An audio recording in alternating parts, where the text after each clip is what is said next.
दिनै सुबनखाता आरो जपादां ओनसोलनि माखासे फरायसा आफादजों लोगोसे बान्दो कमिटि साहित्य सभा आबोब गोबां जों इयाव बाहागो लाफैनो हादों। दिनै जोंनि खौरां मेलनि गुबै थांखियानो जाबाय जे जोंखौ बाक्सा जिल्लानिफ्राय तामुलपुर जिल्लायाव जिथु थिसनबाय बिनि हेंथायै जोङो गोबां दिनै सोमावसारबोबाय। सोमावसारनायनि उनावबो दिनै जोङो सरकारनिफ्राय जेबो जों दिनै फिन मोनासै। बेनिखायनो जों दिनै खौरां मेलनि गेजेरजों बेखौनो बुंनो नागिरदों जे जोंनि दाबिफोरखौ जुदि गनायनानै लायाबा इयुनाव आरो जों गोबां हाबाफारि लानो नागिरदों। बेनिखायनो दिनै बे खौरां मेलनि गेजेरजों दिनै सरकारसिम जों बे बाथ्राखौ फोरमायनो सानदों। थ' जोंनि जे दाबिखौ गनायाबा जोङो इयुनाव आरो गोबां हाबाफारिया जोङो माखासे लिस्ट खालामना दोनखादों। जेरै गाबोननि दिनाव जोङो मोनसे खानाय सिननाय जे हाबाफारि जों बेखौ लागोन आरो सबनिहा जोङो आखायाव अर लानानै गिदिंनाय जे हाबाफारि जों बेखौ खालामगोन। बिनि उनाव जोङो सार्कोल अफिसाव बागानपारा सार्कोल अफिसाव साननैनि हाबाफारि लानो नागिरदों। बेहाय जोङो सानसे उखैहाबनाय सोमावसारनाय आरो सानसे धरना। बिनि उनाव गनायाब्ला जोङो बेखौ आरो हाइकर्टसिम जोङो थांनानै हाइकर्ट खालामनायनि थाखाय जोङो राजि दङ। बिनि थाखाय जोङो थियारि जागासिनो दङ।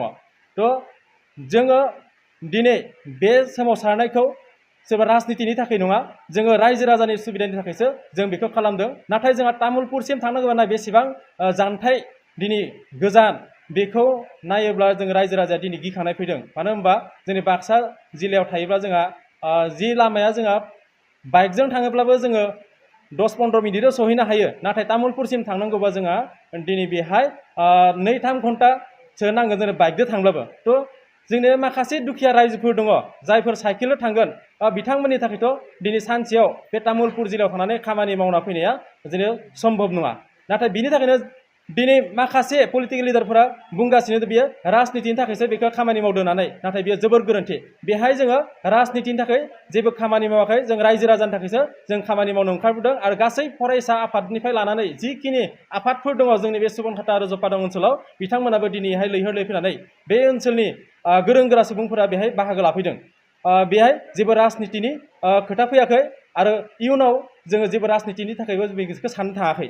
आरो जों बेखौनो बुंदों जोंनि जे दाबि बे दाबिखौ जुदि सरकार थाबैनो गनायना लायाबा जों बेहाय फैगौ बिसायख'थियाव जि 3 बिसायख'थि फैगासिनो दङ बेहाय MP इलेक्सन, BTC इलेक्सन आरो एसेम्बलि इलेक्सन, बेहाय जोंनि रायजो राजाया मोनसे थिरांथा लाखादों जे जों बे जोंनि दाबिखौ मानियाबा जों बे भट होनो रावबो रायजो राजाया बेहाय ओंखारबोनाय नङा। बेखौ जोंनि 100% गेरेन्टि जोङो बुंनो हायो। रायजो राजाया गोबां खुद्रि साननाय फैदों। बेनिखायनो बेखौ रायजो राजानि बुंगासिनो जों एबार भट होआ होननानै। आरो बेनिफ्राय जों मोनसे सानबावदों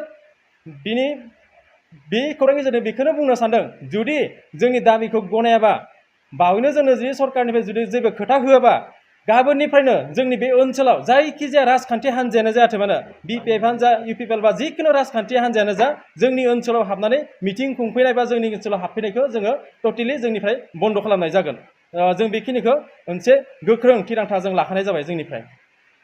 तामुलपुर जिल्ला थाङा जोंनिया जाहोना बेनो जे तामुलपुर जुदि जों थांनांगौबा जोङो जानथायखौ नायबा जोबोद माने बे गोजान। दिनै जोङो जे थोंजोङै थांनांगौबा जों ओरै बस्ति जानानै जुदि थांनांगौबा जोङो 3 दैमा बारनानै थांनांगौ जायो बेहाय। आरो जुदि जोङो नलबारि जानानै PW जुदि थांनांगौबा जोंहा बेहाय जानथाया जायो 180 किल'मिटार। बे 180 किल'मिटार जानथाय जोङो थांनाया जोंनि रायजो राजाया बेहाय सम्भब नङा। आरो बेहाय हान्था मेलानि राहा गैया। दिनै जों थांनांगौबा सुबनखातानिफ्राय गणेश मन्दिरसिम गंसे गारि सालायनांबाय, गणेश मन्दिरनिफ्राय रङियासिम गंसे गारि, रङियानिफ्राय तामुलपुरसिम गंसे गारि। थ' बिदिनो माखासे गारि सोलाय सोलाय जों थांनांगोन। जोंनि माखासे दुखिया बा रोङै रायजो राजाया एसेबांखिनि थांनाया जोंना सम्भब नङा। नाथाय जोंना मसलपुराव थायोब्ला जि लामाखौ जों साइकेलजों आधा घन्टायाव जों खामानि मावनानै फैनो हायो। नाथाय जों नांजाबना थानाय मसलपुरखौ गारनानै तामुलपुराव जों मालाबाबो थांनो गोसो गैया। बे बिथिङाव जायगानि MCLA बा MLA बिथांमोना जेबो दिनैसिम फैनानै रायजोनि गेजेराव जेबो खोथा बुंफैयाखै बा बिथांमोना जेबो खौरां होआखै। बिथांमोना खालि बेखौनो सानदोंमोन जे जोङो बागानपाराखौ साब डिभिजन मोनगोन होननानै आसा खालामना बिथांमोना थादोंमोन। नाथाय बिथांमोननि साननाय बायदिथ' दिनै जायासै। बिथांमोना दिनैसिमबो रायजो राजानि गेजेराव फैनानै फंसेबो बाथ्रा बुंफैखौ जोंनि रायजो राजा बिथांमोना गोबां दुखु फोरमायदों। जोंनि जे माखासे समयसा आं दहायबो बुंखांबाय बेखौ जे जोंहा माखासे दैमा जों बारना थाङो। दैज्लांनि समाव जों थांनांगौबा जों बेहाय बिखासे बा गोदोनासे दैखौ बारनानै साइकेलखौ बाननानै जोङो बारनानै थांनांगौ जायो। बेहाय दिनैसिमबो जों दालांखौ नुफिननो मोनाखै। दालां जासिगोन होननानै सरकारनिफ्राय गोबांबार बुंबाय, नाथाय दिनैसिमबो बे दालाङा जाफुंनो मोनाखै आरो माब्ला जागोन जों बेखौ सरकारनि सायाव जोंहा फोथायनाय गैया। दिनै बिथांमोना खोथा होयो, नाथाय बे खोथा बायदि मावफुंनो हायाखै आरो इयुनावबो जों बिथांमोना जे माब्लाबा बेखौ मावफुंनो हागोन जों बेखौ साननो हायाखै।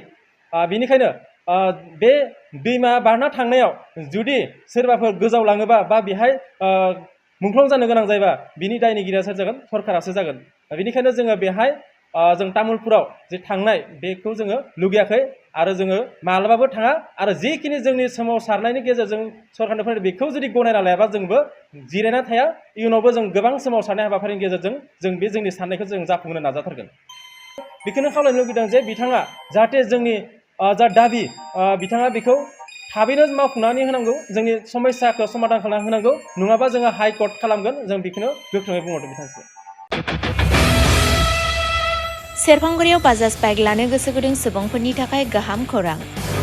क'क्राझार जिल्ला सेरफांगुरियाव थानाय फुंखा एन्टारप्राइज बाजाज शोरुमा फैगौ 25 सेप्तेम्बरनिफ्राय 29 सेप्तेम्बरसिम मेगा लर्न काम एक्सचेन्ज मेला खुंफुंगोन।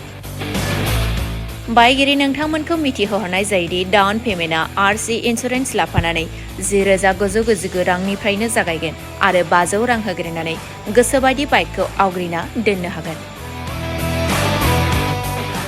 नोंथांमोनहा सेरफांगुरियाव थानाय फुंखा एन्टारप्राइज बाजाज शोरुमजों लोगोसे कुसुगाव फेस्टिभ आउटलेट आरो सराइबिल फेस्टिभ आउटलेट ब्रान्च शोरुमावबो खुंफुंजानाय मेगा लर्न काम एक्सचेन्ज मेलायाव फैनानै नोंथांनि लुबैनाय बाजाजनि बाइकखौ लांफैनो हागोन। बाजाजनि बाइक सालायनो मोजां मोनग्रा रायजो राजाफोरनो फुंखा एन्टारप्राइज बाजाज शोरुमा लोगोसे मोजां अफारबो लाबोदों। बेफोरनो जाबाय 5 लिटार पेट्रल फ्रि, गंनै हेलमेट फ्रि, केस होनानै बायगिरिफोरनो 2,000 रां केसबेक हरफिननाय जागोन। आरो मेगा लर्न काम एक्सचेन्ज मेलायाव बाइक बायगिरिफोरनो 1 बोसोरनि थाखाय 12 खेब फ्रि वाशिं होनाय जागोन। आबुङै मिथिबावनो थाखाय 6003817191 नङाब्ला 9101547892 आरो 9101598021 जामबुं नम्बराव खौरां लाहरनो हागोन।